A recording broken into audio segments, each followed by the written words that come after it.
Dear friends, मैं doctor Mukesh Kumar, associate professor MSJ government PG college Bharatpur से हूँ।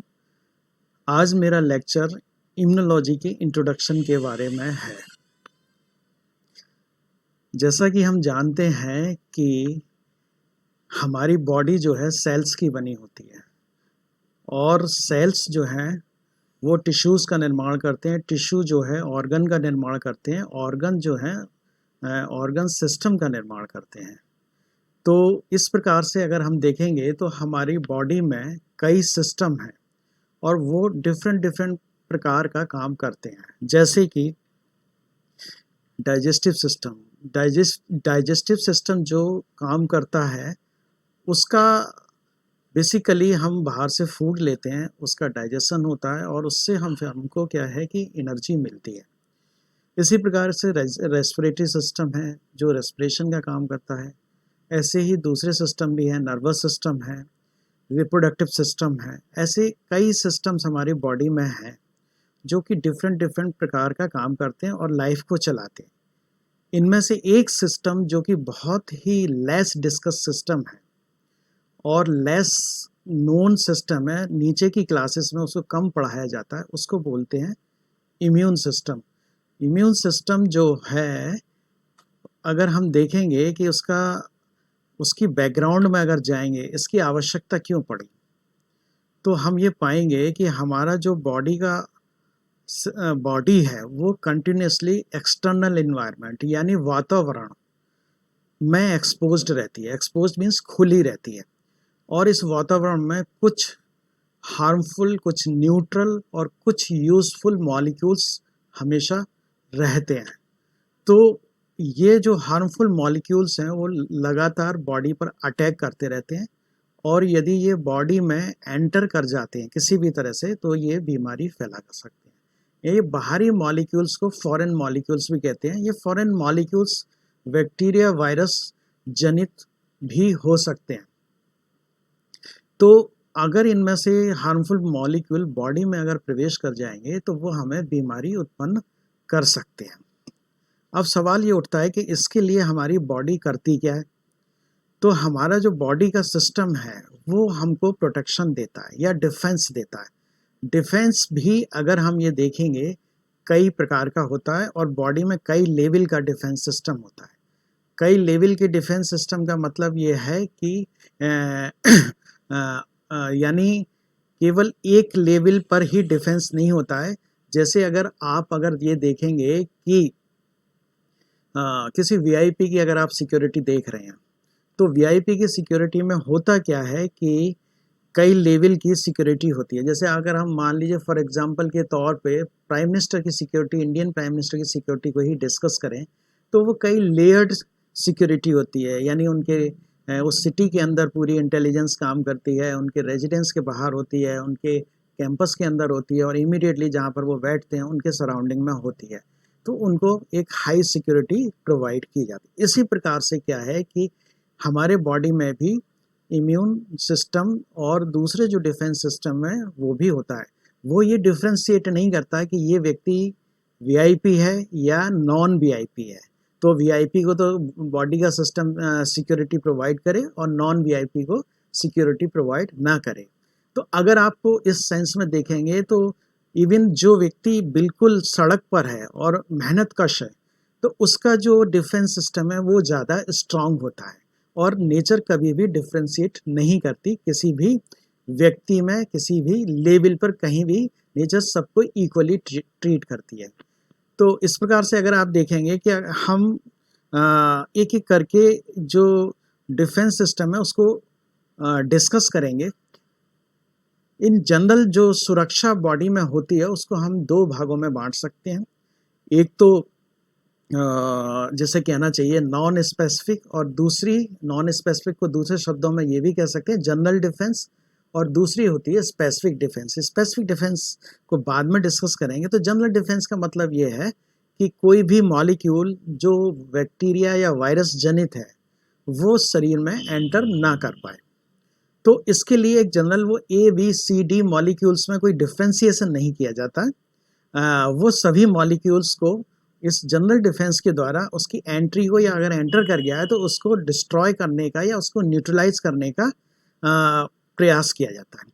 अब ये डिफेंस सिस्टम को हम जो है 4 लेवल पर बांट सकते हैं। जैसे सबसे पहला और आउटर मोस्ट जो डिफेंस सिस्टम है वो है स्किन। हमारी बॉडी जो है बाहर से स्किन से कवर्ड रहती है।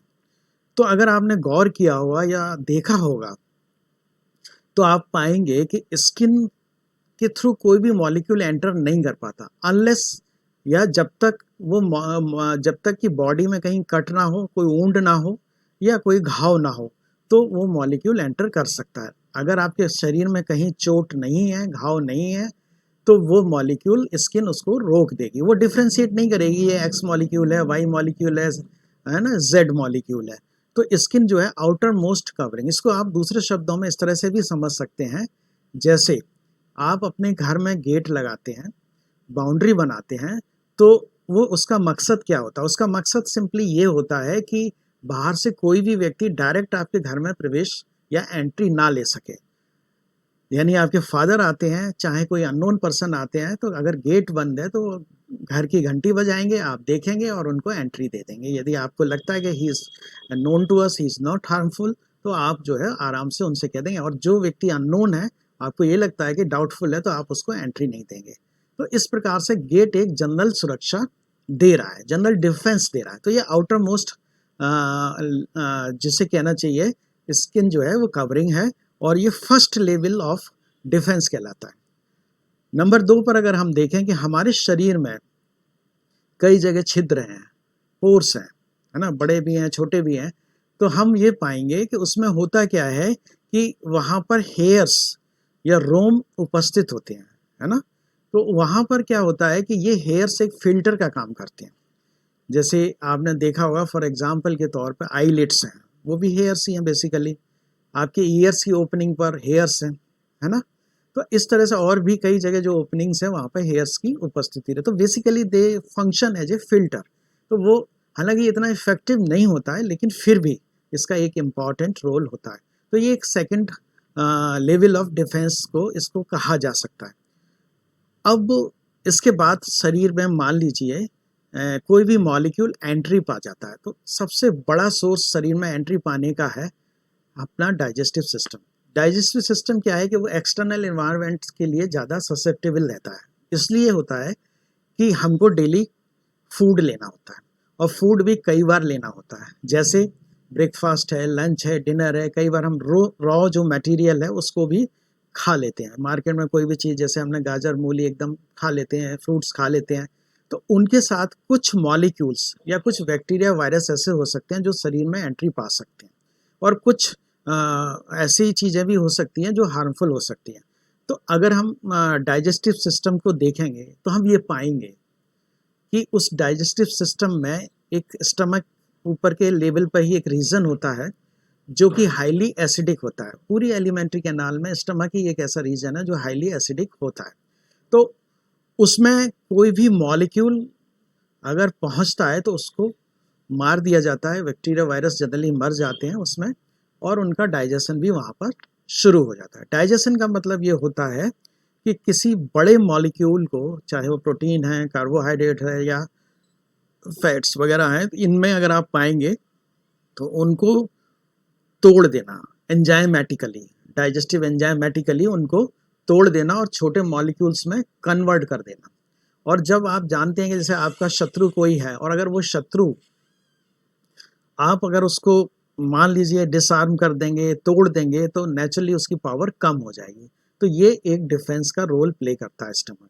ऐसे ही हम नीचे जाएंगे, जब डाइजेस्टिव सिस्टम में नीचे की तरफ बढ़ेंगे तो वहाँ पर बहुत सारे enzymes, proteinases, carbohydrases, lipases enzymes release होते हैं।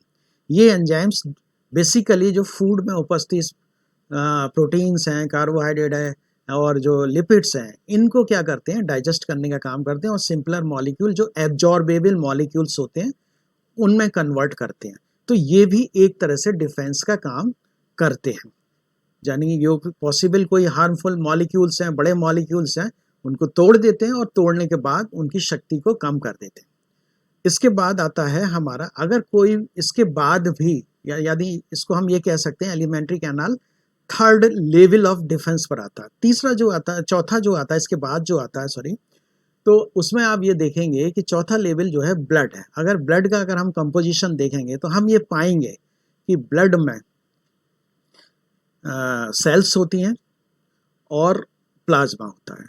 तो सेल्स में बेसिकली या आप ये पाएंगे कि आरबीसी हैं, डब्ल्यूबीसी हैं और प्लेटलेट्स हैं। तो इसमें से डब्ल्यूबीसी पर हम फोकस करेंगे। तो डब्ल्यूबीसी में हम ये पाएंगे कि डब्ल्यूबीसी भी बेसिकली डिफेंस का काम करती है। फेगोसाइटोसिस एक टर्म होता है, उसका मतलब ये होता है कि कोई बाहरी मॉलिक्यूल हार्मफुल है उसको फेगोसेटाइज कर देना। फेगोसेटाइज का मतलब ये होता है उसको उसका भक्षण कर लेना, उसको तोड़ देना और उसके प्रभाव को कम कर देना।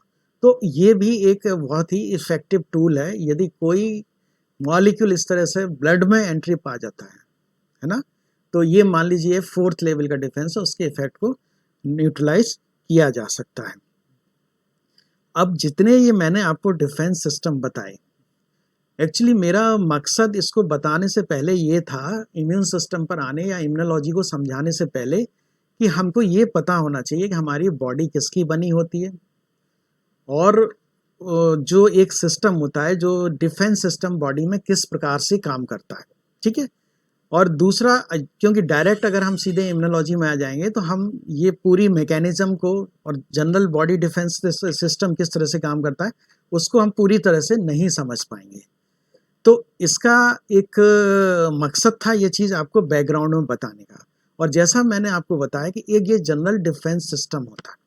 जनरल डिफेंस का मतलब है कि कोई भी external molecule A B C D E F किसी भी तरह के अलग अलग प्रकार के मॉलिक्यूल्स हैं, इनमें ये डिफ्रेंशिएट नहीं किया जाता। और एक जनरलाइज्ड डिफेंस सिस्टम यानी सभी मॉलिक्यूल्स को बॉडी में के बाहर अगर बॉडी में एंट्री कर ली है और एंट्री के बाद अगर ब्लड में चले गए तो किसी प्रकार से रोकने का, यदि इफ़ दे आर हार्मफुल तो उनके इस प्रभाव को कम करने का काम किया जाता है इस जनरल। और ये बहुत इम्पॉर्टेंट होता है, ये हमारे शरीर के लिए बहुत इम्पॉर्टेंट होता है। जैसा आपने सुना होगा, डॉक्टर्स एडवाइस करते हैं कि आप जब भी बाहर से आ रहे हैं, अभी ये कोविड का टाइम चल रहा है, कि आप अपने निरंतर हाथों को धोते रहिए, है ना, साबुन से धोइए। खाना खाने से पहले स्पेशली आप जो है अपने हाथों को 2 बार अच्छे से धोइए। जब भी आप किसी भी टाइम का मील लें तो अच्छे से हाथ को धोइए। इट मीन्स जो भी मॉलिक्यूल्स बाहर हैं वो जो है आपके हाथ वगैरह पर लगे हुए हैं या बॉडी में कहीं भी लगे हुए हैं तो उनसे आप जो वो शरीर में एंट्री ना पाए। अगर शरीर में एंट्री पा जाएंगे तो कुछ ना कुछ, अगर वो इफ़ दे आर हार्मफुल है तो कई लेवल पर उनको न्यूट्रलाइज करने का प्रयास किया जाएगा, लेकिन फिर भी वो आपको नुकसान पहुंचाते हैं। तो जनरल हाइजीन इसमें बहुत इम्पॉर्टेंट रहती है। अब अगर आप ये देखेंगे कि थोड़ा सा मैं आपको इम्यून सिस्टम के बारे में यहाँ पर इंट्रोड्यूस करता हूँ जिससे कि आपकी बैकग्राउंड तैयार हो जाएगी। अब इम्यून सिस्टम क्या है कि बॉडी का, जैसे मैंने आपको बताया कि बहुत ही लेस डिस्कस सिस्टम है। छोटी क्लासेस में, हायर लेवल पे तो पढ़ाते हैं हम उसको, तो लेस डिस्कस और लेस नोन है स्टूडेंट्स के लिए। वो किस प्रकार से काम करता है? इम्यून सिस्टम जो है वो एक जनरल एंड स्पेसिफिक मैनर में काम करता है। जनरल एंड स्पेसिफिक मैनर का मतलब ये होता है कि जैसे मैंने आपको बताया, जनरल तो आप समझ ही गए होंगे। स्पेसिफिक का मतलब ये कि कोई मॉलिक्यूल वायरस जनित है या बैक्टीरिया जनित है या कोई प्रोटीन ऐसा है जो शरीर में प्रवेश कर जाता है और वो इफ़ इट इज़ हार्मफुल, यदि वो खतरनाक है और किसी ऑर्गन को या जनरल बॉडी को वो डैमेज कर सकता है या कोई बीमारी उत्पन्न कर सकता है, तो उसके लिए क्या है कि immune system general plus specific manner में काम करेगा और उसको नष्ट करने की कोशिश करेगा। ये कैसे करेगा? इसकी एक पूरी मैकेनिज्म होती है ना। इसकी पूरी एक ऐसी मैकेनिज्म होती है जिसके थ्रू वो जो है इसको न्यूट्रलाइज करने का प्रयास करता है। तो ये एक एडिड एडवांटेज जिसे कहना चाहिए डिफेंस में मिलता है। जैसे इसको आपको एक छोटे से उदाहरण के साथ मैं आपको बता सकता हूँ कि जैसे हमारे जनरल सिविल डिफेंस होता है तो पुलिस वाले तैनात रहते हैं कि आप ये पाएंगे कि नाका लगा दिया, जनरल चेकिंग चल रही है, उसमें कोई पकड़ में आ गया या कोई आपको ऐसा खतरा है तो आपके घर पर 2 पुलिस वाले खड़े हुए हैं। लेकिन मान लीजिए, जैसे अभी कुछ साल पहले की बात है ये, कि कोई इस तरह का अटैक होता है जो कोई टेररिस्ट अटैक है, जैसे अभी आपने देखा होगा कि बॉम्बे की बात है जहाँ पर एक बहुत बड़ा टेररिस्ट अटैक हुआ था, तो वहाँ पर हमारे लिए जो पुलिस थी वो उसको इफ़ेक्टिवली उसको ख़त्म नहीं कर सकती थी। तो उसके लिए एक फ़ोर्स अलग से एसपीजी बनाया गया और स्पेशल प्रोटेक्शन ग्रुप जिसकी ट्रेनिंग अलग थी। तो ताजमहल होटल था बॉम्बे का, तो वहाँ पर उस प्रोटेक्शन ग्रुप को वहाँ हरियाणा के मानेसर से उनको लाया गया और लाने के बाद उनको इस तरह की ट्रेनिंग दी गई थी जैसे आर्मी के लोगों को ट्रेनिंग दी जाती है, तो कमांडोज को जैसे ट्रेनिंग दी जाती है इसी तरह की ट्रेनिंग उनकी भी होती है। तो उन्होंने वहाँ जाकर पूरा जो कब्जा कर रखा था टेररिस्ट ने, जो आपका ताज होटल था उसको उन्होंने इफेक्टिवली वहाँ से रिमूव कर दिया, एलिमिनेट कर दिया और मार दिए सारे टेररिस्ट।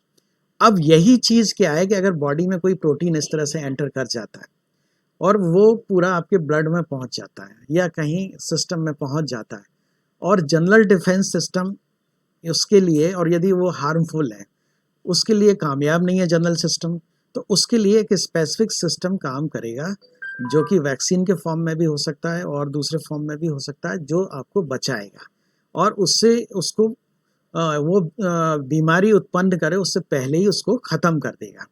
तो अगर मैं अपने लेक्चर को समराइज करूं, पूरे लेक्चर को समराइज करूं, तो जो मैंने आज आपको पूरा इसके बारे में बताया, डायरेक्ट मैं इम्यून सिस्टम पर नहीं आया। मैंने आपको ये बताया कि होल सिस्टम जो है वो सेल्स का बना होता है, बॉडी जो है सेल्स की बनी होती है, सेल्स टिश्यू की बने होते हैं, और टिश्यू जो है ऑर्गन बनाते हैं, ऑर्गन ऑर्गन सिस्टम को बनाते हैं। इसमें से एक डिफेंस सिस्टम होता है जो in coordination with immune system काम करता है, जिससे जनरल डिफेंस सिस्टम होता है, एक स्पेसिफिक डिफेंस सिस्टम होता है, और बॉडी से जो एक्सटर्नल इन्वायरमेंट में जो उपस्थित मॉलिक्यूल्स हैं जो बैक्टीरिया वायरस जनित हो सकते हैं उनसे बचाने का कार्य करता है। अगर ये बचाव सिस्टम नहीं होगा तो हम रेगुलरली बीमार पड़ते रहेंगे और कई बार हमको लाइफ थ्रेटनिंग डिसीज़ भी हो सकती है, जिससे कि हम जो हमारे जीवन के लिए घातक हो सकती है।